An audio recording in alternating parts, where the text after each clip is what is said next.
법무법인 로베리 김민정 변호사입니다. 오늘은 중간간 사건 중에서 매우 특이한 판례를 소개시켜 드리려고 이렇게 카메라를 켰는데요. 중간간 사건에서 무죄를 받기가 참 쉽지 않은데 이 판례는 피고인이 억울한 점을 여러 가지 사실 정황상 피해자의 진술을 신뢰할 수 없다라고 여러 가지 증거를 통해서 입증하여 무죄 판결을 받은 사건입니다. 여기에서의 피해자는 16세 여자이고 미성년자이죠. 그리고 가해자는 성인 남성입니다. 두 명은 이제 처음에 데이트를 하면서 한 3번 정도 만났는데 16살 여자는 가출을 하고 혼자 자취를 하고 있었습니다. 이 피해자 여성이 먼저 가해자에게 자기 집에서 자고 가라고 여러 번 제안을 했고, 그리고 평소에도 성 관련된 이야기를 서로 나눈 사이였습니다. 예컨대 자기가 예전에 성인 남성과 성관계를 한 적이 있고 그것을 안 남자친구가 그 성인 남성에게 연락을 해서 합의금을 받아낸 적이 있다, 이런 얘기를 한 적도 있었던 여성이죠.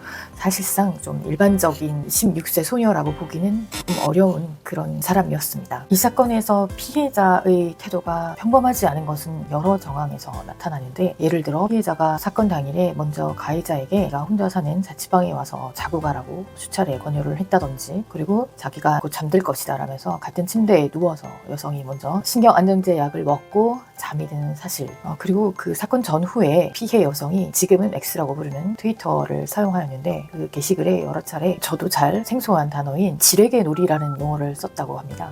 지레게 놀이는 우리나라에서 거리에서 노숙하면서 성인 남성을 상대로 성매매 등을 하여 돈을 버는 가출 청소년의 문화, 및 더 나아가 미성년자가 성관계 이후에 성인을 상대로 약점을 잡아 금품을 요구하여 받아내는 행위를 가리키는 은어로 사용된다고 판결문에 명시되어 있습니다. 지레게 놀이 이런 용어를 사용할 정도로 피해자는 약간 평범하진 않은 소녀였던 것 같습니다. 더욱더 특이한 것은 이 피해 여성이 가해자를 고소하기 직전에 여러 차례 문자를 보내서 사건 당시에 있었던 일을 자세하게 본인에게 설명해 달라고 요구를 하기도 합니다. 그래서 이제 가해 남성이 그 당시에 있었던 일을 자세히 묘사하고 또 여러 차례 사과를 하는 문자를 남기기도 했고요. 그러는 사이에 이 피해 여성은 사실 미성년자임에도 불구하고 혼자 로펌을 알아봅니다. 그리고 대의를 통해서 내가 고소를 안 할 테니까 합의금으로 5천만 원을 내놓아라 라는 제안을 먼저 하기도 합니다.